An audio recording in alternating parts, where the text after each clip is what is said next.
we're living in the best time in history, but no one asks why it still feels so empty. Imagine walking into a supermarket. You're surrounded by hundreds of cereal boxes, chocolate-flavored, gluten-free, organic, sugar-loaded, oat-based, keto-approved. At first glance, it feels empowering. So many choices, so much freedom. But pause for a second. Who decided these were the cereals you could choose from in the first place? You didn't grow the grains. You didn't design the packaging. You didn't even question whether cereal was the best way to start your day. You just walked in and chose from what was already selected for you. This is the modern illusion of freedom. We're told we live in a world of endless possibility, that we can be anyone, do anything, live however we choose. But in reality, the freedom we're sold is more like a children's menu, colorful, limited, and pre-approved. Take a step back, and you'll start to notice it everywhere. Your career? You're free to choose. Between options, the system has deemed profitable. Want to be a poet? Sure. But can you survive without monetizing your art? The system whispers, be who you want, but only if it's economically viable. Even your opinions are shaped within invisible walls. Yes, you can say whatever you want until it makes others uncomfortable, until it questions the structure itself.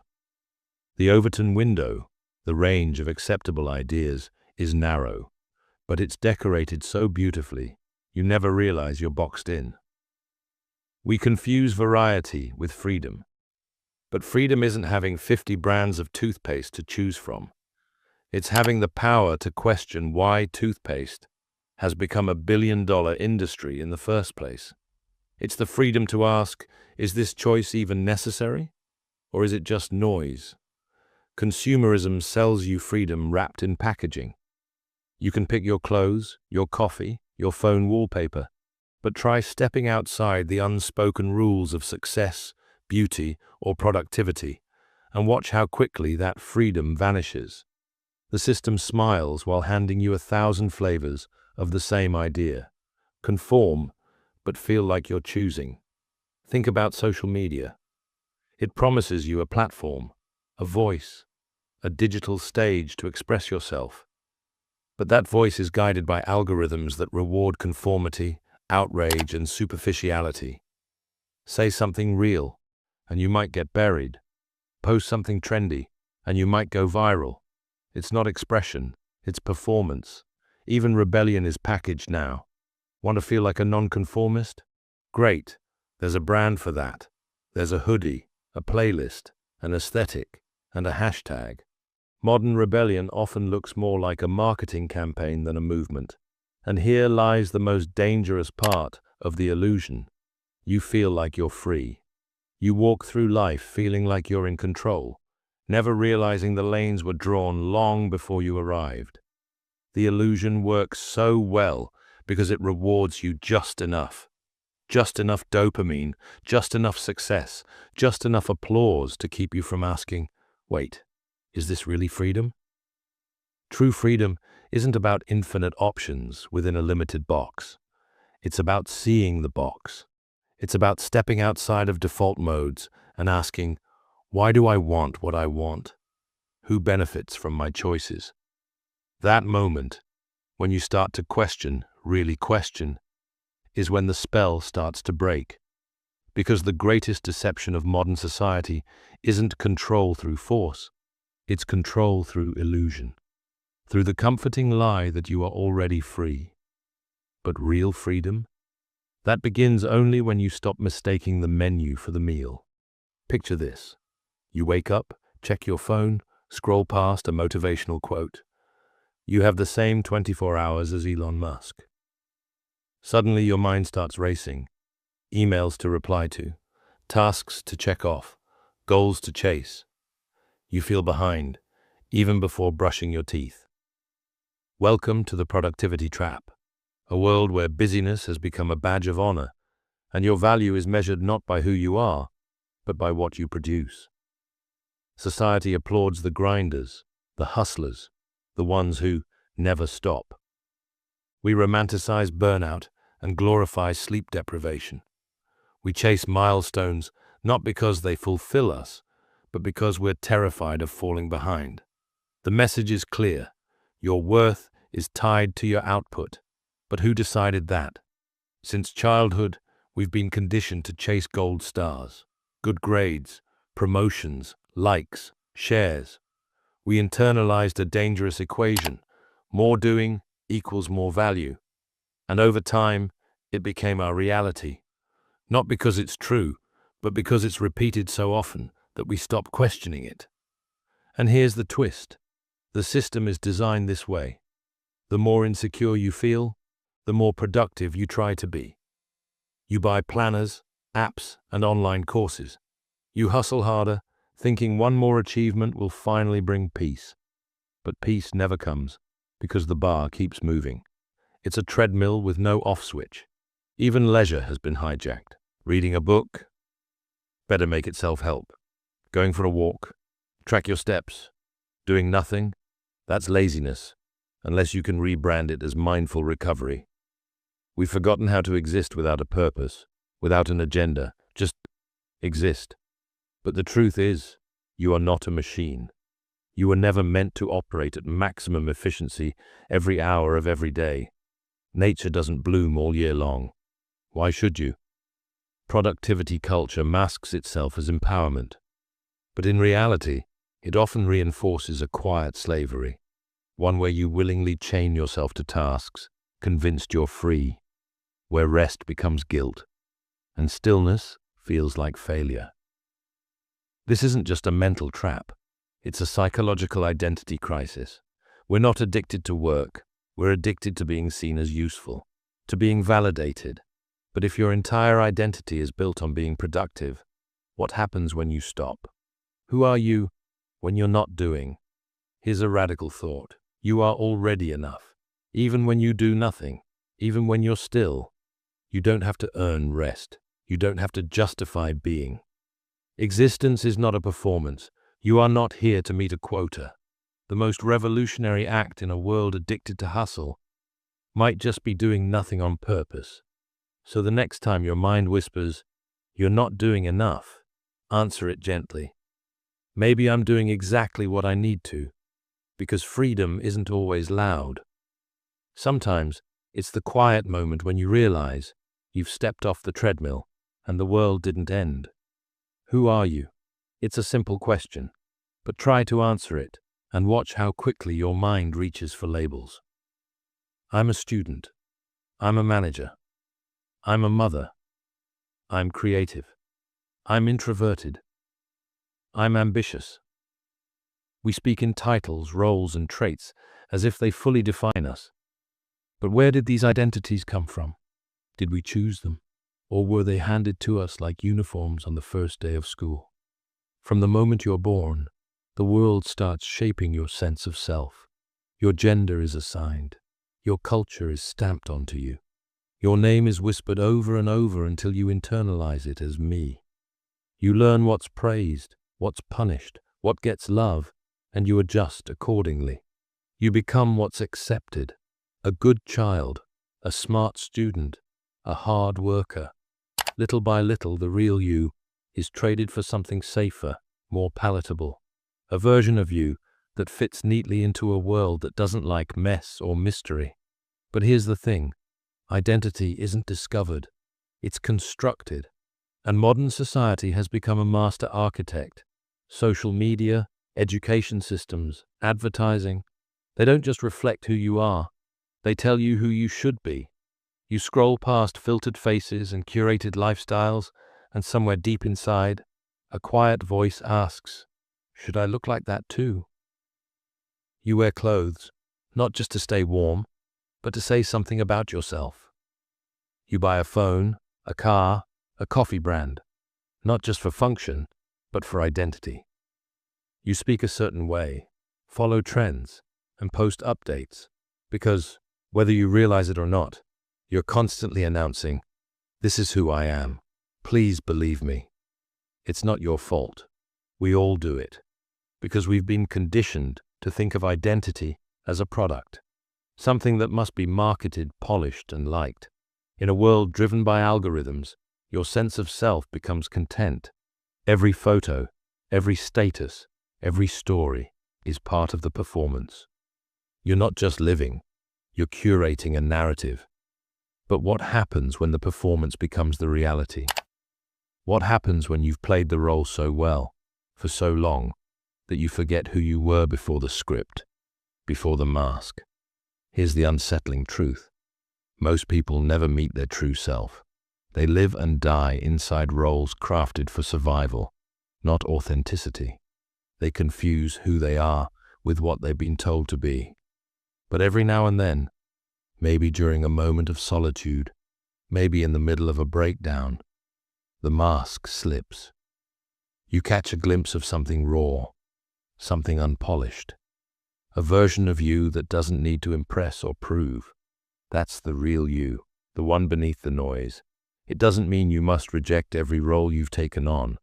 Some identities serve a purpose, but when they start to cage you, when they silence your deeper questions, that's when it's time to ask, who am I without all this? Try this. Sit in silence. No music, no phone, no distractions, just you.